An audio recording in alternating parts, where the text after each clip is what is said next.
Salam sejahtera. Tanpa terasa hari ini kita sudah memasuki bulan Juli di tahun 2020. Kiranya Bapak Ibu Saudara-saudari sekalian berada dalam keadaan sehat walafiat dan tetap teguh dalam iman kepada Tuhan. Tema renungan SBU pada malam hari ini adalah Carilah Tuhan. Namun saya memilih untuk merenungkan tema doa dalam pencobaan sesuai tema yang ada dalam Alkitab. Saudara-saudariku, adakah orang dari antara kita yang tidak pernah menghadapi pencobaan? Adakah hari dalam hidup ini yang kita pernah lalui tanpa pencobaan? Saya pikir tidak ada. Semua kita pernah mengalami pencobaan, bahkan mengalaminya setiap hari. Mulai dari pencobaan yang ringan, sedang, sampai pencobaan yang berat. Dalam kenyataannya, sebagian dari pencobaan itu kita dapat melewatinya dengan baik. Tetapi sebagian lagi kita jatuh di dalamnya. Apa sesungguhnya pencobaan itu? Pencobaan adalah nama lain daripada ujian. Bedanya, ujian datang dari pihak Tuhan.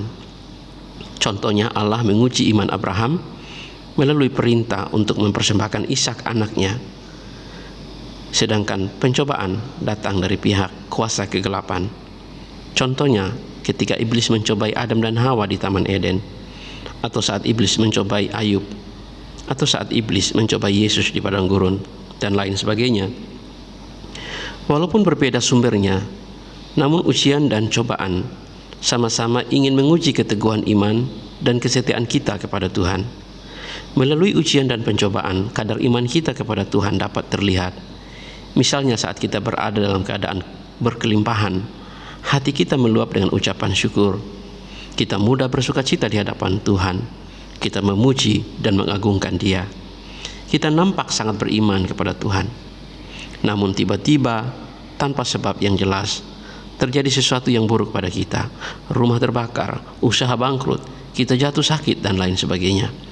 Masihkah kita bisa tetap memuji dan bersyukur kepada Tuhan dengan setia? Masihkah kita tetap percaya pada Tuhan bahwa Tuhan itu baik kepada kita? Itulah yang namanya ujian atau cobaan. Sesuatu yang terjadi untuk membuktikan kualitas iman kita.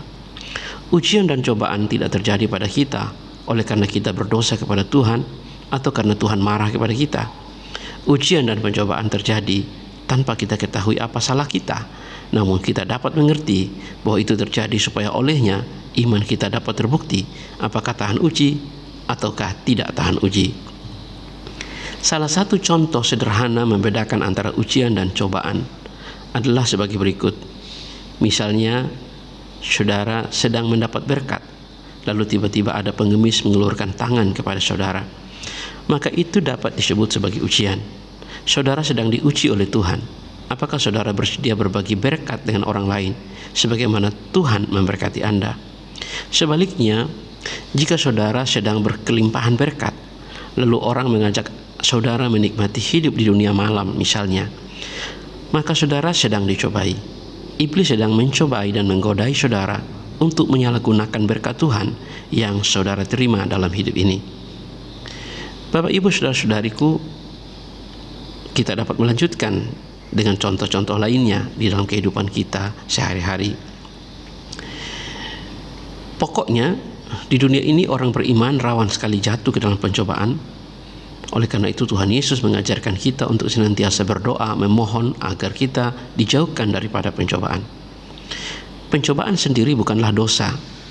Jatuh pada saat kita dicobailah yang disebut berdosa.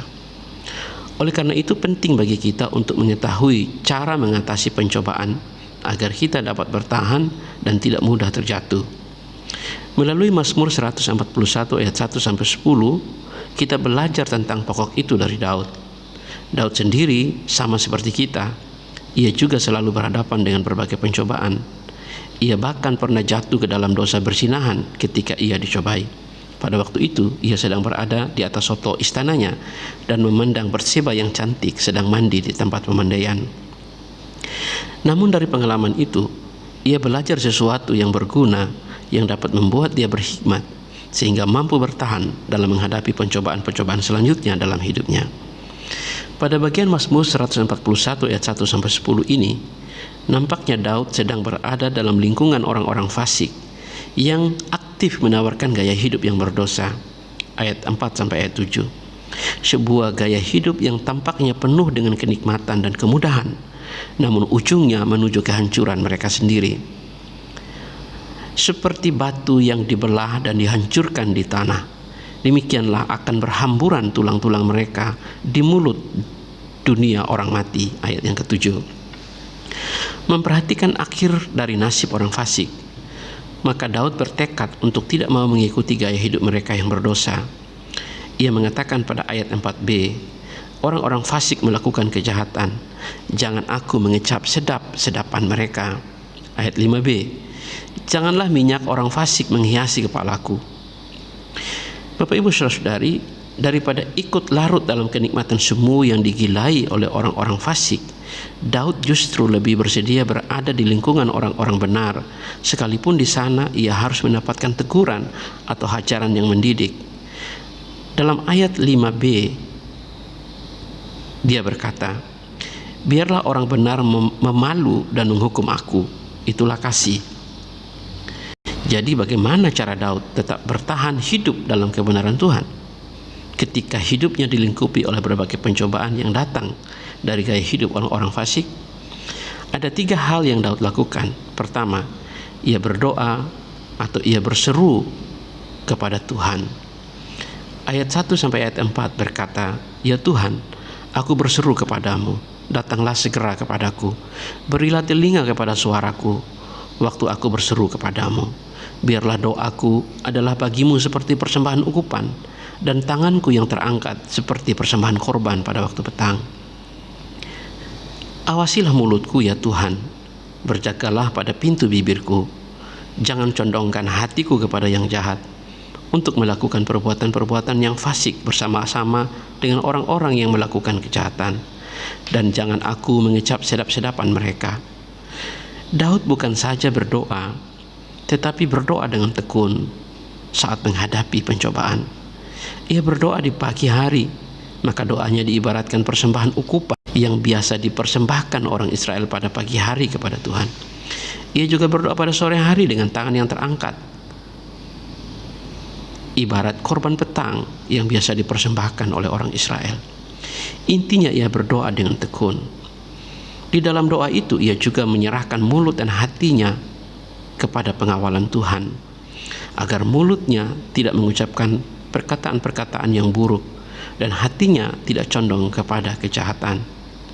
Jika mulut dan hati kita diserahkan kepada Tuhan, maka kehendak Tuhan yang menentukan apa yang bisa dikatakan oleh mulut kita dan apa yang dimaui oleh hati kita. Tidak boleh dipergunakan menurut mau kita semata, lebih-lebih saat kita sedang berada di dalam pencobaan.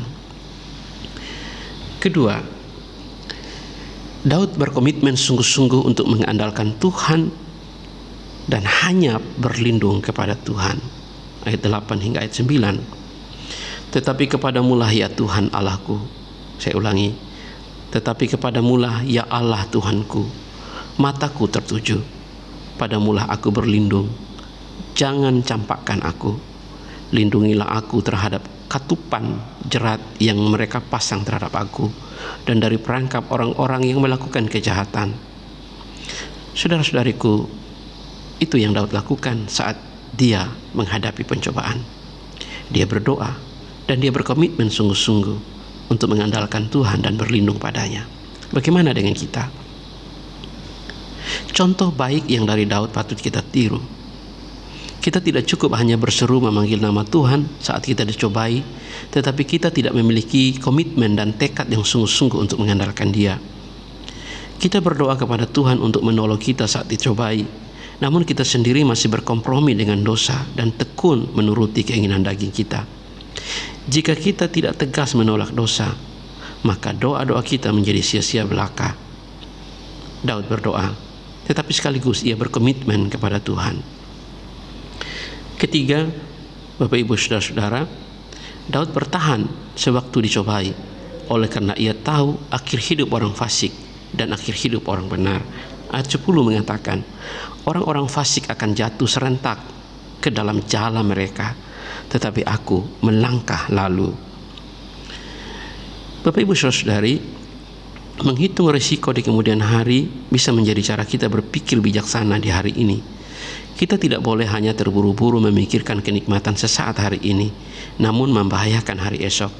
Perbuatlah apa yang pada hari ini benar, sekalipun tidak selalu enak, karena suatu waktu yang benar itu akan menjadi penentu akhir perjalanan hidup kita. Mohonlah pengampunan dari Tuhan jika kita pernah berbuat keputusan yang berdosa di hari-hari yang lalu, yang berbahaya bagi masa depan kita.